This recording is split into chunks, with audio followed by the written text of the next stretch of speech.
நமோராகி. இன்றைய தினம் ஒரு நிகழ்ச்சிக்காக பாண்டிச்சேரி வரைக்கும் போயிட்டு இருக்கோம். இந்த ஒரு விஷயத்தை பத்தி அடிக்கடி பேசணும்னு நான் நினைப்பேன்.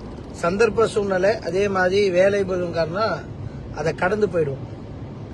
ஆனா ஒரு பெரிய மனவலியோடைய ரொம்ப ஒரு வருத்தத்தோட நான் இதை பதிவு பண்றேன். ஹிந்து மதம் அப்படின்றது, இந்த மதத்துல வெளியிலிருந்தும் சரி உள்ளிருந்தும் சரி மதத்துக்கு எண்ணற்ற பாதிப்புகள் ஏற்பட்டு கொண்டிருக்குது.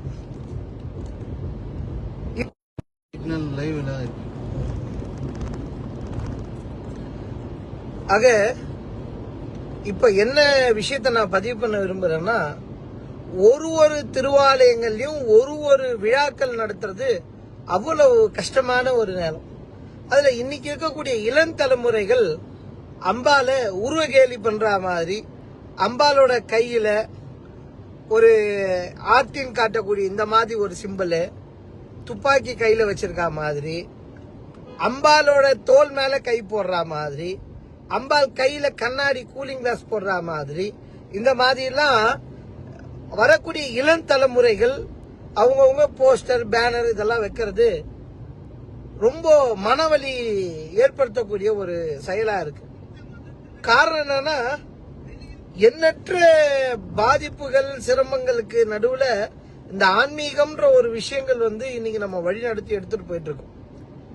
வெளியிலிருந்து ஒரு தாக்குதல், பிற மதத்தில இருந்தோ பிற இனத்தில இருந்தோ ஒரு அரசியல் ரீதியாக ஒரு தாக்குதல்னா நிச்சயமா நம்ம அதை எதிர்கொள்றதுக்கு தயார். ஆனா இங்க என் கண்ணை குத்துறது யாருன்னு பார்த்தா என்னோட விரல்.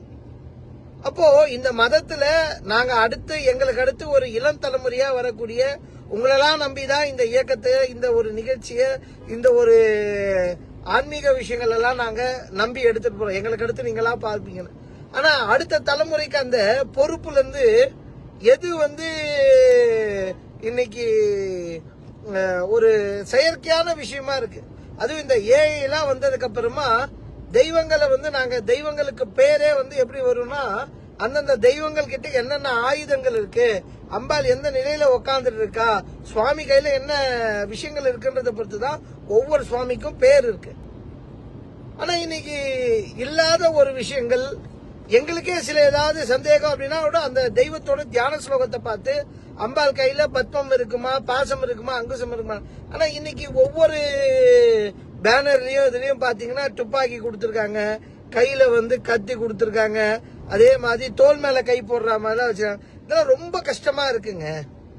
இது தெய்வம், அவர்களுக்கான மரியாதை, அதை நிச்சயமா நம்ம கொடுக்கணும்.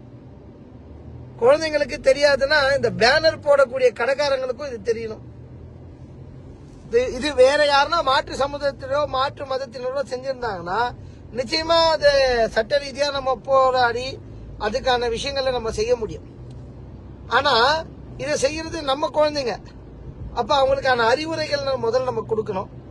குறைந்தபட்சமா ஒரு பேனர் கடையிலையுமே அவங்க டிசைன் பண்ணக்கூடியவங்களுக்கு ஒரு பொறுப்பு இருக்கணும்.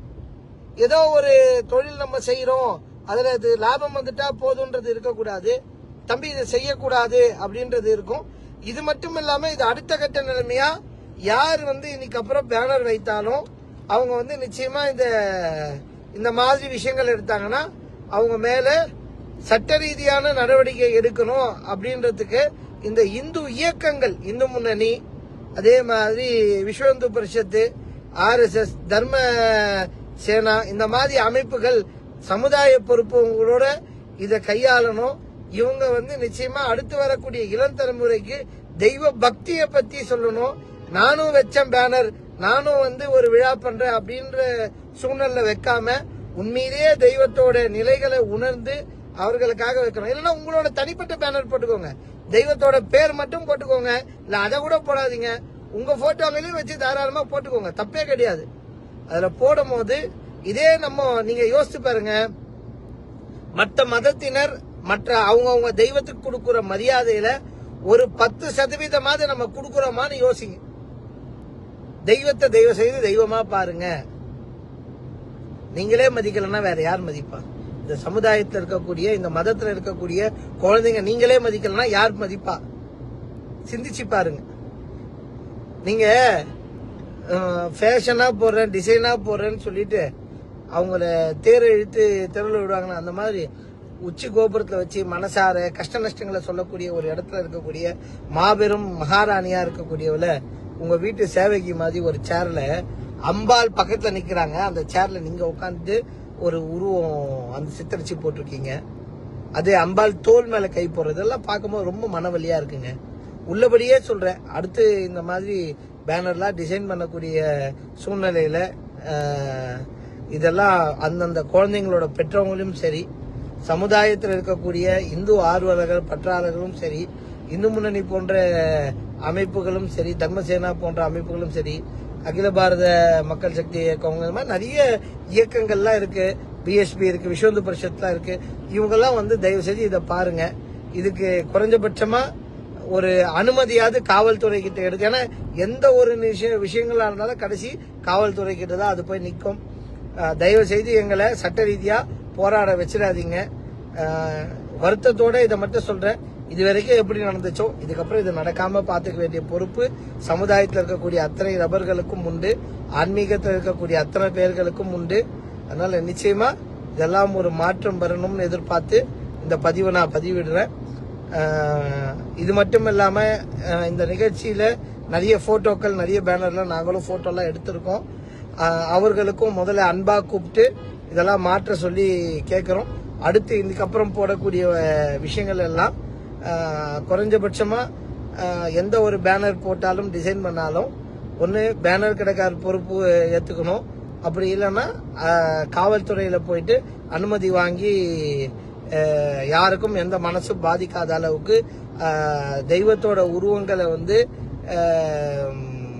எதுவும் சிரமப்படுத்தாம அவர்களுக்கு எந்த விதமான பங்கம் வராத அளவுக்கு அந்த உருவ மாற்றங்கள்லாம் செய்யாம அப்படியே போடக்கூடிய நிலைகள் மட்டும் இருக்கான்னு பார்க்கக்கூடிய சூழ்நிலையும் காவல்துறை மூலயமா எங்களை எடுக்க வச்சிடாதீங்க. பெரியவங்களும் வீட்டில் இருக்கக்கூடிய குழந்தைங்களுக்கு நல்ல புத்திமதிகள் சொல்லுங்க. ஊர் மக்களும் சமுதாயத்தில் இருக்கக்கூடியவங்களும் நீங்களும் நான் கேட்கிறேன் அதே மாதிரி நீங்களும் கேளுங்க.